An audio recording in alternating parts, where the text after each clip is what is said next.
আসসালামু আলাইকুম। অনেক দিন পর নতুন একটা ভিডিও নিয়ে হাজির হলাম। আমার এই সেলাই মেশিনটাকে মেকওভার করলাম।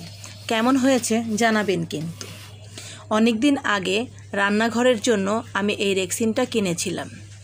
যে কাজের উদ্দেশ্যে কিনেছিলাম সেটা করতে পারিনি, কারণ সাইজে ছোট হয়েছিল। তাই ভাবলাম ফেলে না রেখে কি কাজে লাগানো যায়। হঠাৎ করে মনে হলো আমার সেলাই মেশিনটা কাঠের টেবিলটা নষ্ট হয়ে গিয়েছে। তাই ছেলেকে নিয়ে লেগে পড়লাম এই রেক্সিনটা সেখানে লাগানোর জন্য। খুব একটা কঠিন কাজ না, জাস্ট শুধু এর নিচের কাগজটা খুলে নিয়েছি। এই রেক্সিনটাতে নিচে আঠা লাগানো থাকে, যার কারণে লাগাতে অনেক সহজ। তো যেই ভাবা সেই কাজ লাগিয়ে নিলাম। দেখতে পাচ্ছেন কিভাবে লাগিয়েছি।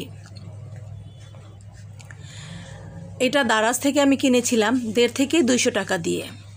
সঠিক মনে নেই, অনেক দিন আগের কেনা তো। আপনারা চাইলে আপনাদের বাসার পড়ার টেবিল, ডাইনিং টেবিল, সেলাই মেশিনের টেবিল বা অন্য যে কোনো কিছু এই প্রোডাক্টটি দিয়ে মেকওভার করে নিতে পারেন। খুবই সুন্দর লাগবে। আমার কাছে কিন্তু লাগানোর পর চমৎকার লাগছে। এই মাঝখানের অংশটুকু এত নিখুঁতভাবে না লাগালেও চলবে। আসলে এই জায়গাটাতে তেমন একটা নিখুঁত হয়ও না। যাই হোক, কাজটা কমপ্লিট করেছি। এখন সেলাই মেশিন লাগানোর পালা।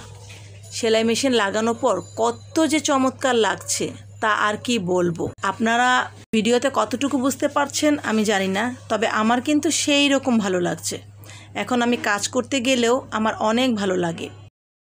তো আজ এই পর্যন্তই। দেখা হবে নতুন কোনো ভিডিওতে। সেই পর্যন্ত সবাই ভালো থাকবেন। আর আপনাদের কোনো প্রশ্ন থাকলে কমেন্টস করে জানাবেন। ধন্যবাদ।